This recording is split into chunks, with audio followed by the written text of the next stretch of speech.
Hello, where we are listeners. If you're a longtime fan of this podcast or you're just joining us for the first time today, we want to tell you more about our podcast platform called Spotify for Podcasters. We've been using this platform for over a year, and it's been easy to use, and new features are added all the time. You can record and edit podcasts from your phone or computer. You don't need anything fancy, and you don't need previous podcast experience. When you hit publish, you will distribute your podcast to Spotify and everywhere else podcasts are heard. Video podcasts are also available on Spotify if that's your kind of thing. And with Spotify for Podcasters, you can earn money in a variety of ways, including ads and podcast subscriptions. But here's the thing, you can earn money, but it's a free platform. There's no catch. If you're curious or want to see what it's all about, download the Spotify for Podcasters app or go to www.spotify.com/podcasters to get started. On this episode of Where's the Love, we're going to talk about a Rolling Stone article that came out this past week about religious evangelical influence in the Supreme Court. We'll also talk about a funny, really interesting Substack article by Kyla Scanlon about vibes, and we'll unpack that. This is Where is the Love?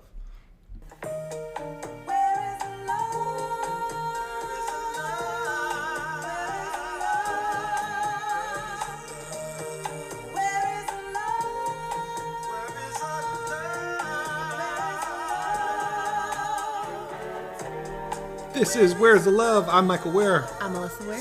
And we're here for another episode after a busy week on the Substack. We, obviously, Faith in the News, a robust Faith in the News this week. A lot going on. Political brief. Had a lot of interesting news. Melissa, you used to work for the British Council. A lot of UK news, a lot of news in British politics this week. Very Britishy. Boris Johnson is out. He's out. I have the luxury of somewhat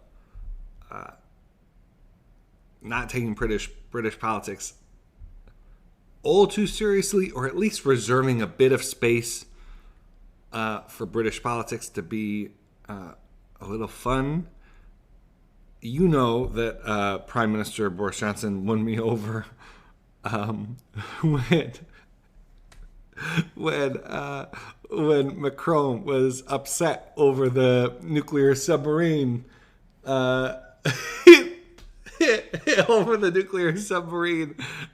deal. We won't go into all the details.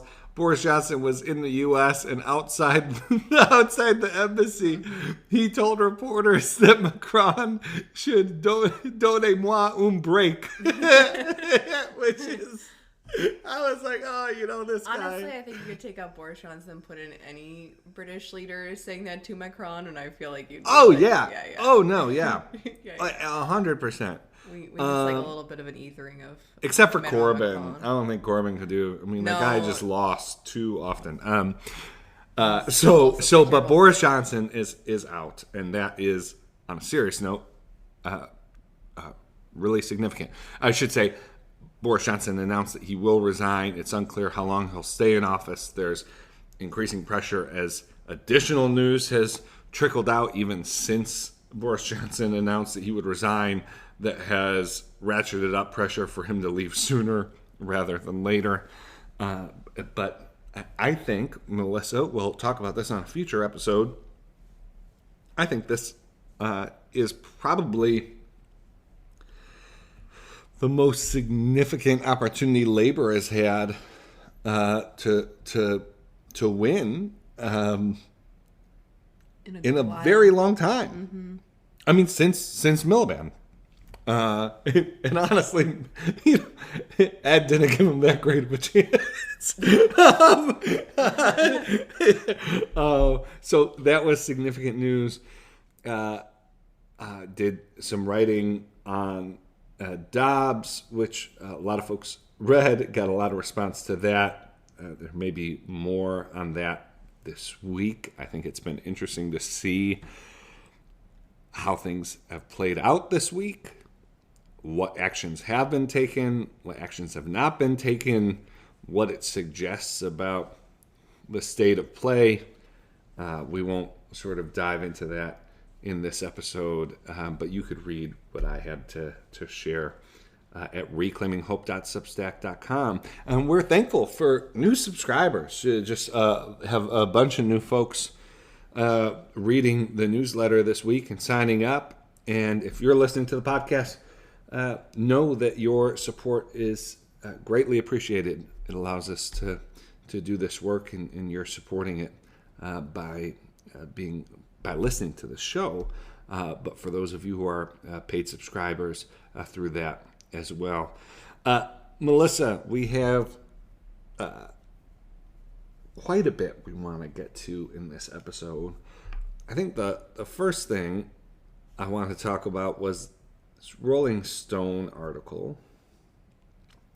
Headline: Scottish justices prayed with her, then cited her bosses to end Roe.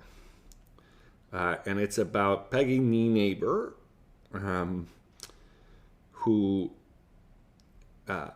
vice president of Faith and Liberty evangelical group. But for those of us who have been in the space for a while, Peggy's been in a number of different positions within sort of religious rights, right-wing political, pro-life movement roles for decades.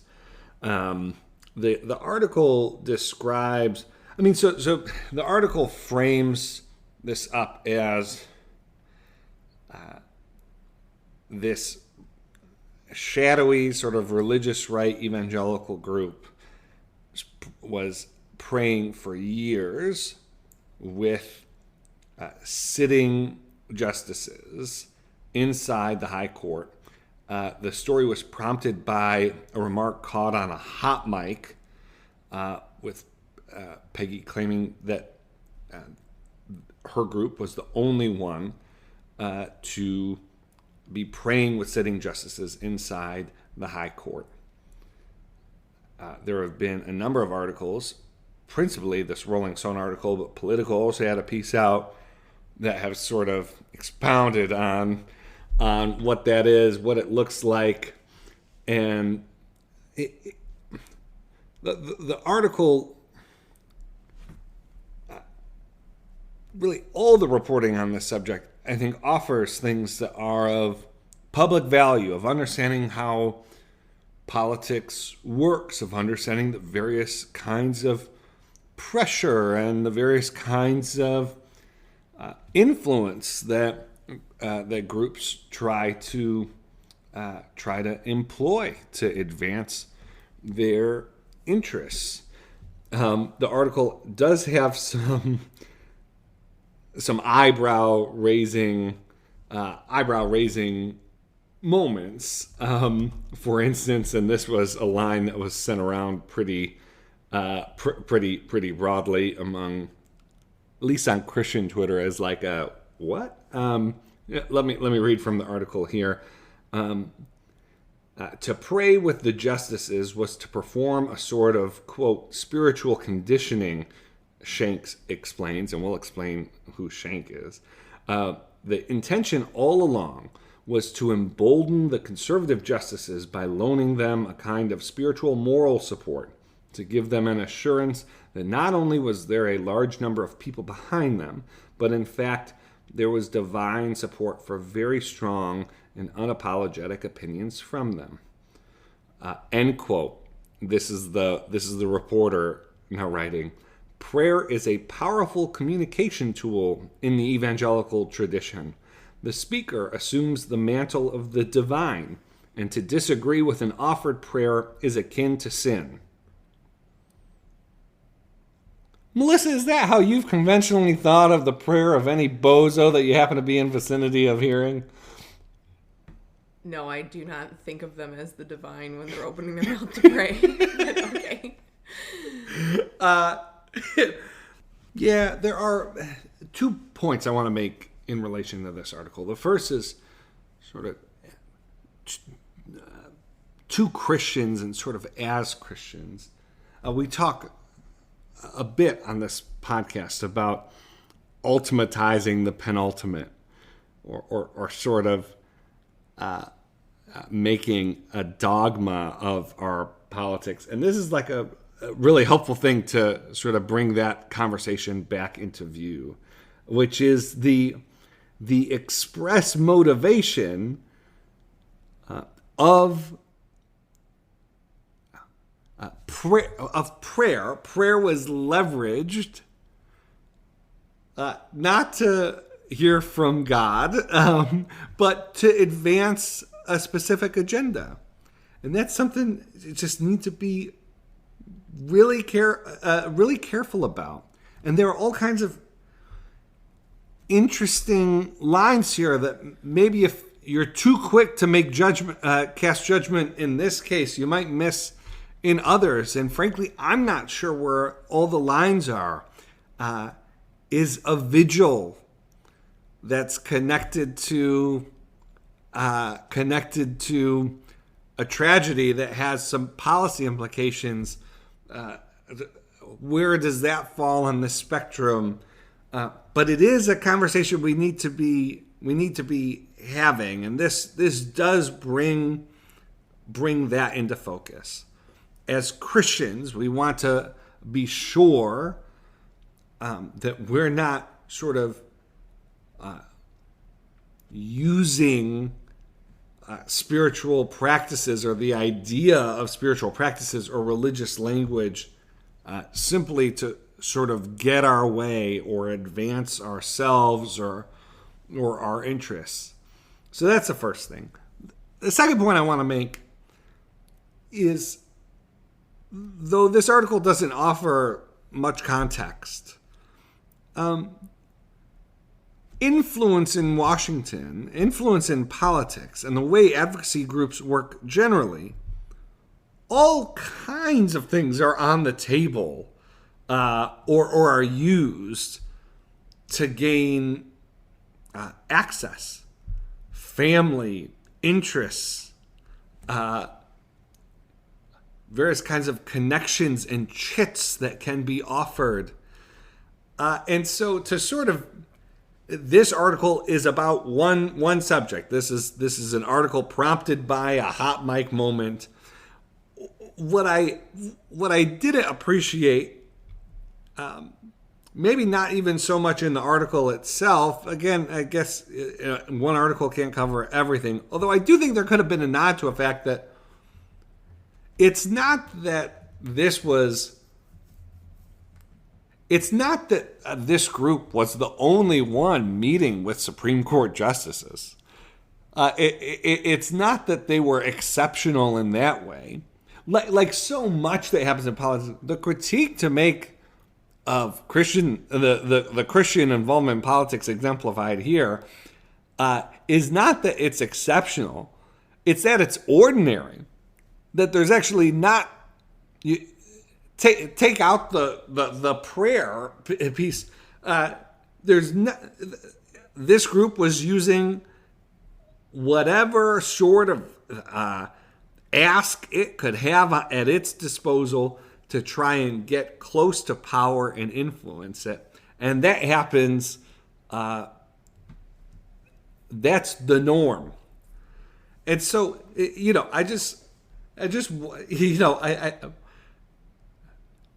every Supreme Court justice, every elected official is having off hours. Maybe I don't want to say every. Let me just say, based on my experience in D.C., sitting officials, whether it's Supreme Court justices or elected officials or policymakers, unelected policymakers, they're not just having on the record business meetings with advocates. So often the heads of these advocacy groups are the folks who are at their kids' weddings. They're close friends. They are, whether it's prayer or whether it's taking vacations together or grabbing drinks,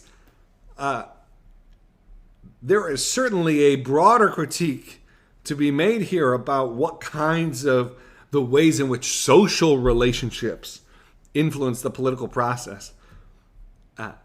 I would like to see reporting on that, and for folks talking about that, as opposed to what I saw on social media and really like the vibe of, and we're going to talk about vibes later, but the vibe of this article, which was that it was just sort of like unbelievable that this advocacy group had access to Supreme Court justices. No, a lot of groups, they exist to find ways, whether through professional sort of channels or through anything else, to get close to power and to influence it. And so there's a concern on the Christian side about the way that religion is being leveraged and misused and degraded on the Christian side. On the political side,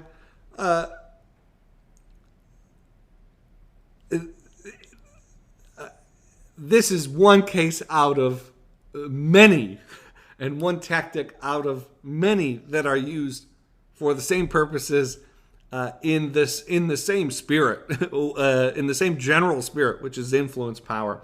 And so would love for folks to be thinking about that. Melissa, any thoughts from you on this article? Those are all really great points from you. I guess I'm still stuck on some of the lines in this article where you've kind of already said it, but just to reiterate it here, it's really important that if a reporter is assigned something in the religion beat, that they actually try to understand it a bit better.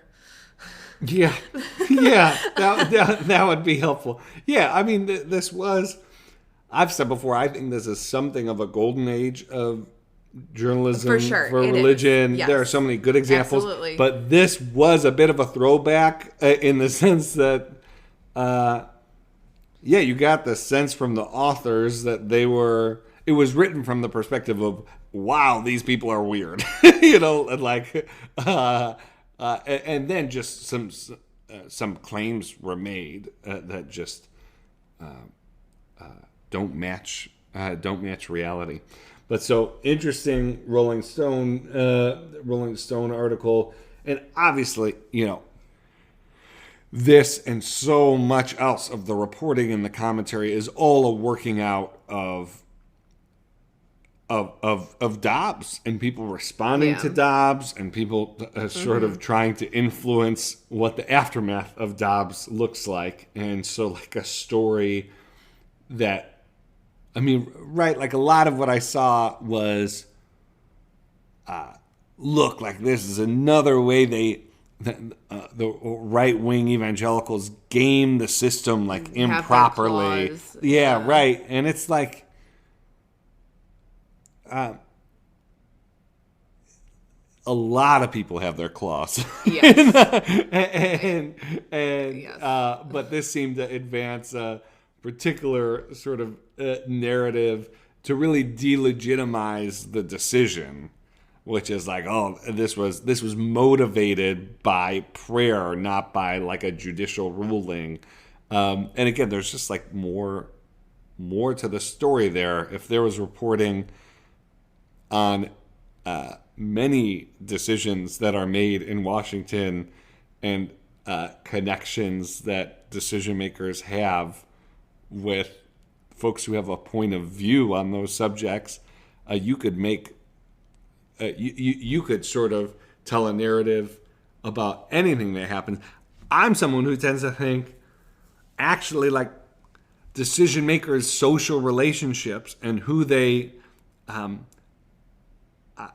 actually just reaffirmations of who they are anyways. Mm-hmm.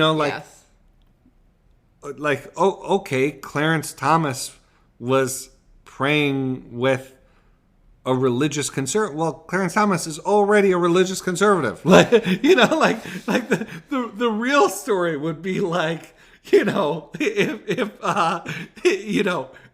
these groups, converted a Supreme Court justice while they were on the bench, that wasn't happening. The story says it was actually, it was Alito, Alito,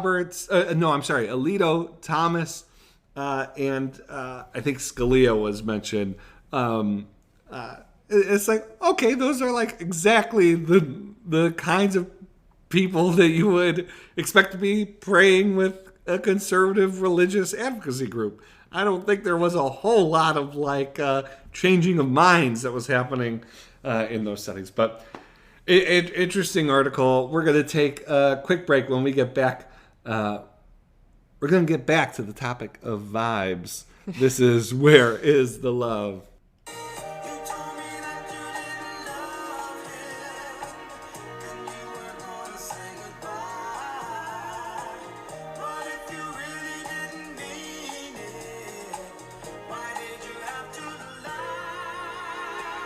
And we're back. This is Where's the Love? Melissa, you found this Substack article that was both informative and fun, kind of like you.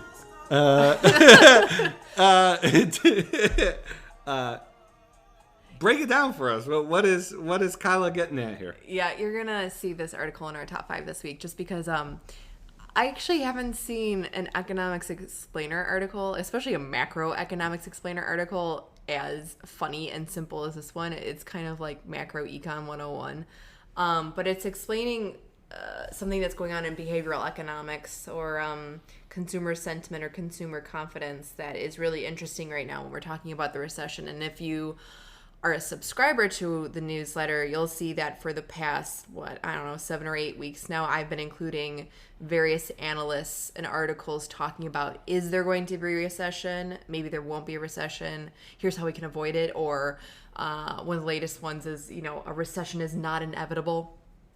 That's being touted by a lot of policymakers right now who I think are trying to stem the consumer tide. But this article talks about how vibes play into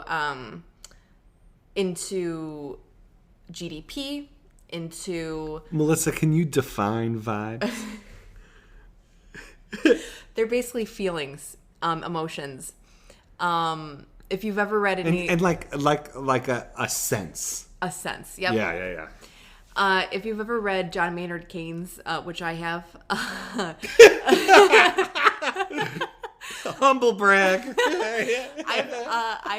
I've read all of the major economic thinkers you can think of. I've read Marx, I've read Polanyi, I've read Hayek, I've read Smith, I've read Ricardo, I've read them all.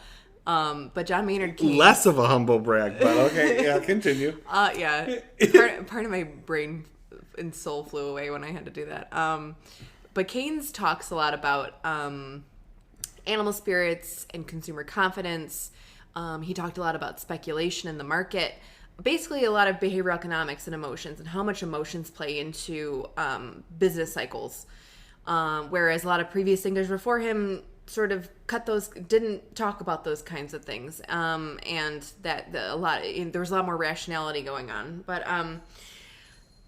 I want to take this article about the vibe session that we might be experiencing right now and extrapolate it out into some things I've been noticing culturally and socially happening a lot right now that is not scaring me, but making me deeply concerned when it comes to the fact that we've talked about polarization, pernicious polarization on this podcast. We talk about it in the newsletter quite a bit. I want to talk about cynicism and attitudes towards America itself as an idea, and all of America's national myths and the sort of doubt and cynicism happening around that right now that I think is really dangerous for democracy, and something that I don't see too many people talking about as a sort of giant facet of polarization. We talk a lot about how ideology in politics right now is really driving people and how they think and operate and relate to one another, where they end up moving to, who they work with. who they interact with online and that kind of thing. But I think a lot of it is actually stemming from feelings and emotions. So anyways, back to this article, just go through it a little bit. But a vibe session is and it's not like a session, SESSION. It's not like having a vibe, like a meeting of the vibes. It's like a Russ session. So like a recession, an economic recession. But it's called Kyla, the author of this newsletter, is calling it a vibe session, or a period of temporary vibe decline. We're laughing because you'll see this Substack is so brilliantly written. She's really funny, and it sounds really funny, but it's, again, it's very serious ideas. But a vibe session is a period of temporary vibe decline where economic data such as trade and industrial activity are relatively okay-ish, but the vibes are not. The vibes are not immaculate right now. And so it's a long article, but she talks about the interpretation of reality and truth by consumers. This thing called consumer sentiment, which consumer sentiment is made out of two things: how you feel as an individual and how you think everyone else feels, or the vibes that you're, currently like marinating in. So, for the last 8 weeks, as I'm saying, there's been a lot of talk of recession in the media, written, podcast, TV media. I mean, all forms of media. And that talk is actually starting to hit consumer sentiment, because people are starting to feel like, maybe I should tamp down my spending a little bit because there's a recession coming and I'm not exactly sure what's going to happen. And it seems like everybody else around me, looking around me, it seems like everybody's talking about this being that it's coming. We don't know when. And again, Kyla at the beginning of this kind of says, we're kind of just sort of it's just a crapshoot right now. We literally have no idea if a recession is coming, but it's being talked about enough to lead to a vibe session where, like she's saying in here, there's a lot of economic indicators right now that are still extremely strong. I mean, one of them that's not mentioned is unemployment, the unemployment rate, the amount of jobs added to the economy. We're now back to pre-COVID. Really good jobs report on Friday, yeah. We're back to pre-COVID numbers. So the labor market is, looking just A-okay. In terms of employment. In terms of employment. And spending is actually still quite high, but attitudes are starting to turn. And so what does this do? Because consumer spending goes, the GDP is like 2/3 of the GDP is made up of like consumer spending. Individuals, Americans, like we determine a lot of the economy. So when a lot of Americans are collectively feeling like, oh, this is going to turn bad, that's not a good thing. And that is part of why this vibe session, and like in terms of like these business cycles at a time of high inflation as well, and a supply chain crunch. So a supply issue, demand has been way too high and supply has been way too low. What happens when supply is way too low and suddenly people start tamping down their demand? It's just a very good article. It looks like we're experiencing a vibe session right now. But to go back to like these like broader points that I want to talk about with you, Michael, I don't know if you've been since 2016. It feels like cynicism has jumped, as well as polarization largely jumping. I know that there are a lot of polls. You can go back a decade, 2 decades, 3 decades, and there's been an American cynicism towards politicians, towards Congress for a long time. Like, there's something usually there's usually something there when it comes to like cynicism. But what I'm talking about, what I'm seeing a lot lately is people, because they have so much access to information and it feels like it's crisis after crisis, I'm hearing a lot of people saying, it feels like everything's falling apart. It feels like nothing is going right. It feels like everything is a mess. It feels like all these things I was taught when I was little are in fact not true about America being exceptional, or about America being the world's, only superpower. How can we be the only superpower when, children are being shot and killed at school, or put any major issue into that, or the housing crisis and people can't afford food, like et cetera, et cetera. I feel like I'm seeing that over and over again across all kinds of social media platforms, so not just a single social media platform. In real life, talking to people, even if you're just like sort of chatting with someone you're working with over Zoom before the meeting actually starts, or you're out with somebody for a drink, or you're talking with a friend or your aunt, it feels like this kind of attitude is really pervasive right now, I feel. And that kind of attitude, I've been trying to think back of, what I've read in the history books of various different periods, like looking back at the 70s, because everybody's talking about the 70s right now, about how economically it seems like we're in the 70s, socially and culturally it feels like we're in the 70s. So I've been trying to read up, like, was there this same kind of sense around America as a democracy, that we're a failed... I'm even reading people say we're a failed state, we're, yeah, sure. Why is Europe so much better? Why I'm looking into moving to Europe? What are the visas like? I'm reading an enormous amount of people, and again, sentiments like this, and when you're online and constantly hyper connected like this, you get a contagion. And it feels like potentially that might be one of the sort of like fuels to all this, is just the onlineness of these types of sentiments and just causing a bit of contagion around it. Because again, like what Kyla was referencing in here, that consumer sentiment is not just how you feel, it's about how you think everyone else feels. It's the perception, not just the reality. What are your thoughts towards this? No, it's super interesting. I hadn't thought about this before, but you mentioned the 70s, and of course, like the Vietnam War was the first war, I believe, to like get like network TV news coverage. Like it was the first war that you had Walter Cronkite on TV, that kind of thing. And so I am wondering, I wouldn't want to like put this forward as like, sort of my theory, but I am wondering if there's a connection between sort of development of new modes, or the proliferation of a new mode of or style of the way news is communicated and distributed, and people's like shifting perceptions that like the world is changing, like nothing is like what it used to be, which can be as much a interpretation of the way they're interacting with the news and the way the news is communicated as like what the news is itself. Now, of course,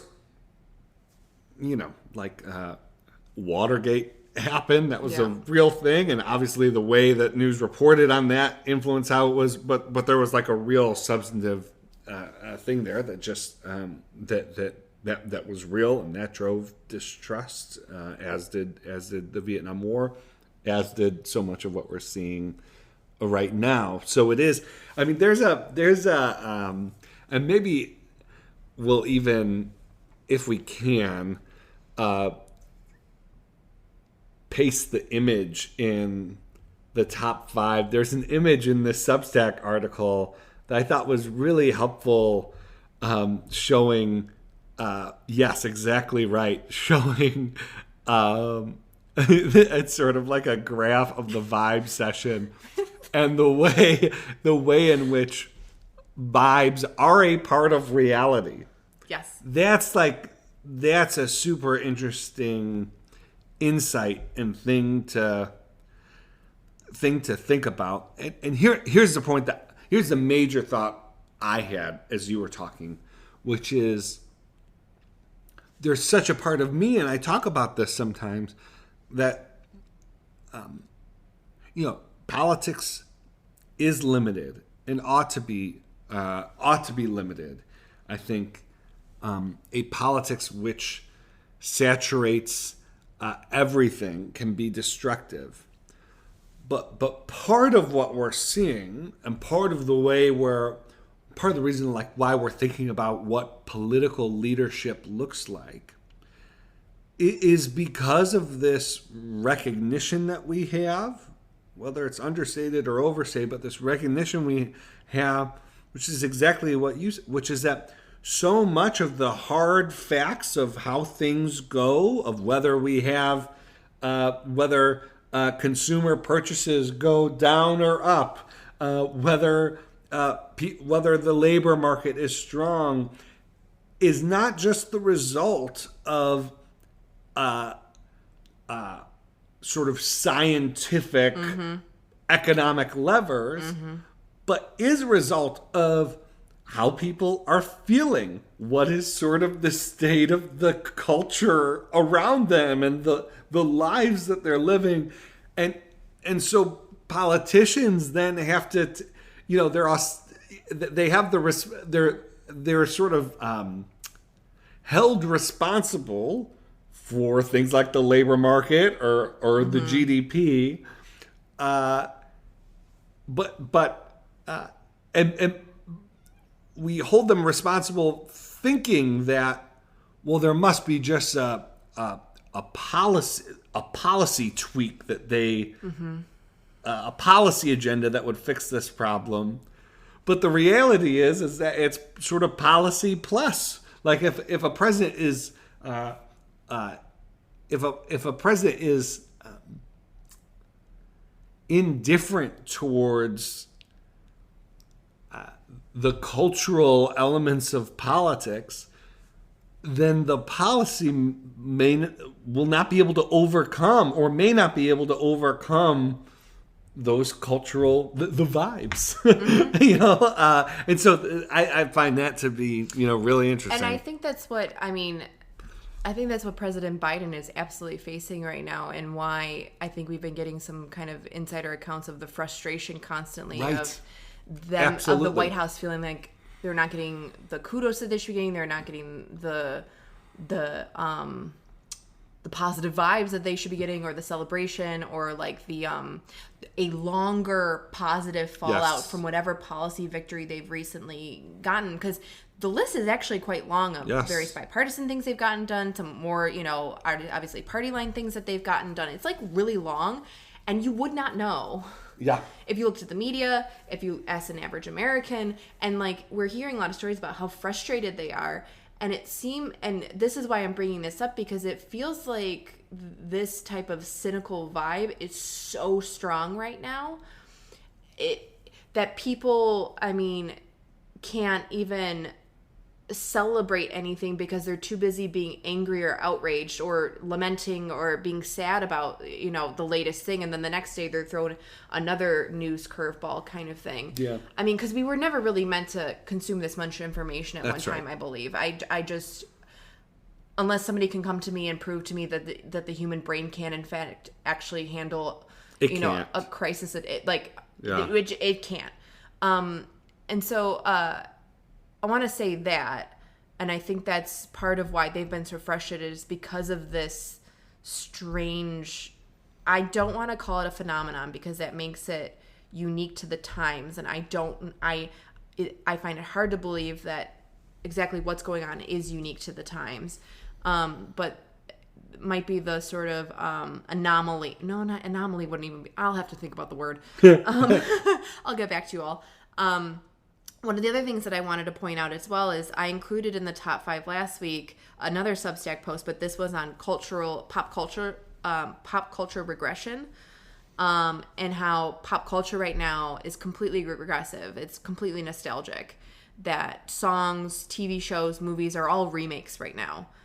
There's no new real ideas, and anytime there is, it's like a huge deal, a huge thing, or becomes hugely popular because everything else is kind of like a rehash of something that has, been made before.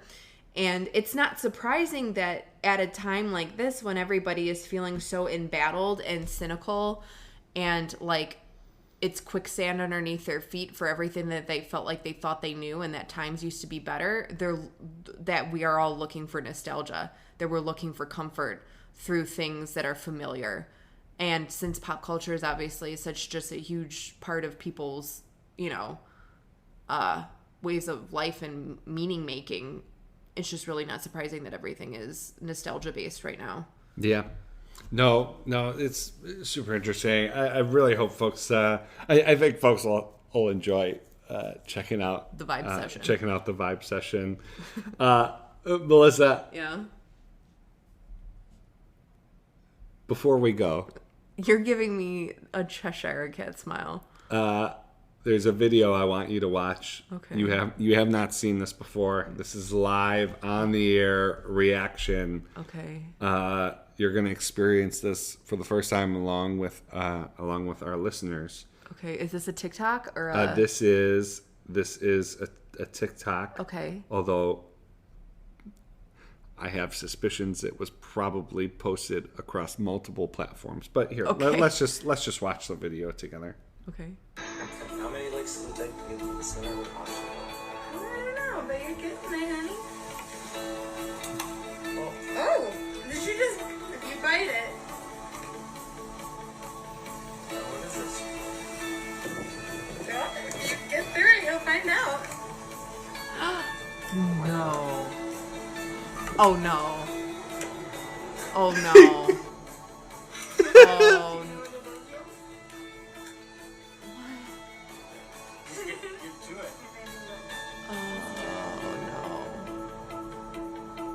You just have to get that little bit, and then you'll be able to see it.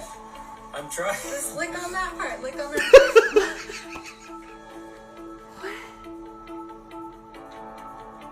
You see it? You see it? Like, Are you serious? yeah! Oh my god. Oh my. Spectacular acting. Melissa, describe to the people what you saw. Okay. It is it is a couple, man and a woman, and the wife is sitting behind the guy, and he has a popsicle in his hand, and she tells him to start eating it, and he starts to bite into it, and there seems to be something in the middle. And by the second bite, I could see that it was definitely 100% a pregnancy test. And it takes him quite a while to get down to the part where it shows the line, the plus. I don't know what kind that is. The plus sign, and then it's them looking at each other, extremely surprised and happy. And by extremely surprised and happy, in a very active way. You skipped over way too much, which is this is she is. Berating him to eat this popsicle faster. There's a point where she goes, "You just gotta get a little bit more, and then you'll be able to see it." And he goes, "I'm trying." Grown man. I mean, this couple. This is not like a young 20 couple. No, they look like they're 38. These are grown 40, adults. Maybe, I don't know. And she is peering over his shoulder as he is trying. He definitely has brain freeze. I thought this was going to be he was breaking his teeth. No. And then I realized by the second bite, I'm like, oh no, that's a pregnancy test. And I'm like, I mean, the popsicle's going to get all up in that pregnancy test. He's not going to be able to read a dang thing about it. But anyways. I'm trying kills me. People are commenting, of course, about the fact that a pregnancy test is something that you pee on. Immediately. So, that's why I was saying, oh no, if you heard me in the background, because I'm like, that man is currently licking her pee. I mean, maybe she. No, but yeah, this is not a good idea. I mean, I assume it's positive, and that's why she's doing this. So congratulations to them. Yeah. Yeah. I mean that's great. I mean that's great. It's wonderful news for them. Wonderful. The execution is I'm judging. He's just looking at oh man. Yeah, so I saw that today. I thought it would be worth sharing with you. All right, folks. That's all we have for this episode of Where is the Love? We'll be back with you next week. Thanks for listening. Don't put pregnancy announcements in popsicles, people. That's a moral. That's a moral of this episode. That's all I have to say. Bye. If you had a sudden change of heart, I wish that you would tell me so.